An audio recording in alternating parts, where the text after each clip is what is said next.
Adong had never seen a place quite like this. Perched atop a massive boulder, the spot felt both untamed and secure, an ideal refuge for the life he sought.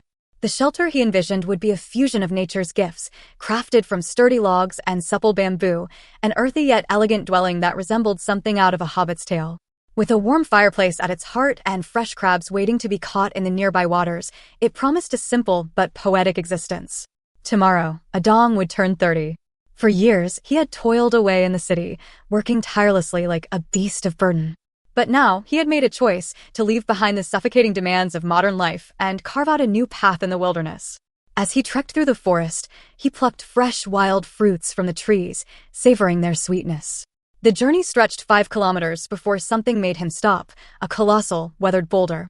It was rugged and imposing, yet something about it spoke to him. This would be his home. Clearing the way. The first step was to prepare the surface. Clearing the boulder was no easy task, but Adong was no stranger to hard labor. He swept away fallen leaves with a homemade broom, revealing the raw stone beneath. However, its uneven surface posed a challenge. To build a sturdy foundation, he needed to smooth it out. Drawing on the knowledge of seasoned survivalists, he collected stones with a natural patina ideal for binding surfaces together. Within half an hour, he had gathered a full bucket. Next, he filled his backpack with mineral-rich soil from the forest floor and mixed it with spring water. Years of kneading dough had made his hands skilled in molding and shaping, and soon he had a batch of the strongest clay the wild had to offer. Layer by layer, he spread the clay and packed stones tightly against the rock, reinforcing the foundation. As he worked, the sun shifted in the sky, casting long shadows over his progress. The shelter was beginning to take shape. Building the frame. With the foundation secured, Adong turned to the next crucial step, constructing the frame. He needed strong, sturdy pillars to ensure the shelter would last for generations. Fortunately, the forest provided all the materials he required. He gathered bamboo, their lightweight yet durable structure making them perfect for building.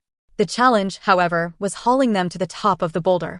With determination, he carried each piece up, one by one, until he had enough to create an arched framework. Using vines and natural fibers, he bound the structure together, reinforcing it to withstand wind and rain. Logs were placed horizontally across the pillars, forming a skeletal roof. To protect against the elements, Adong stretched a layer of wild plastic film over the structure. Lightweight and waterproof, it would serve as a barrier against the rain. With practiced precision, he arranged bamboo slats over the roof, securing them tightly.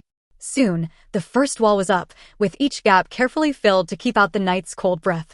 Crafting a home. With shelter overhead, Adong turned his attention to the interior. He fashioned a simple yet sturdy bed frame from logs, laying bamboo across it for support. Testing it with a satisfied sigh, he rested his head against his backpack. It was firm but comfortable, a place he could call his own. But the wilderness was unpredictable. The temperature fluctuated drastically between day and night. To keep warm, he needed a fireplace. Using the same method as the foundation, he stacked clay and stones, building the hearth layer by layer. When it reached the right height, he reinforced it with wooden beams and continued upwards, forming a chimney to guide the smoke outside. With the last wall in place, the shelter was finally complete. Adong stepped back and admired his work, a home carved from the raw elements of nature, built with his own 2 hands. A feast in the wild. The day's labor had left him hungry. It was time to prepare his first meal in his new home. He ventured to the river, hatchet in hand, and skillfully caught fresh crabs, his neighbors, as he jokingly called them. He also gathered wild fruit and rice, carefully preparing a meal in the traditional way. Splitting the fruit open, he removed the core and mixed its flesh with rice, stuffing the mixture into bamboo tubes to roast. The crabs were placed inside fruit shells and set over the fire, their sweet aroma filling the air as they cooked to perfection. As the sun dipped below the horizon, Adong lit an oil lamp at the entrance of his shelter. It cast a warm glow against the bamboo walls, a small beacon of life in the vast wilderness. Sitting by the fire, he savored his meal, the crispy shell of the roasted crab breaking apart with ease. He chewed slowly, taking in the satisfaction of a hard day's work. For the first time in a long while, he felt truly free. With the embers crackling in the hearth and the forest humming its nighttime lullaby, Adong stretched out on his bamboo bed. He had traded the noise of the city for the whispers of the wild, the weight of labor for the lightness of self-sufficiency.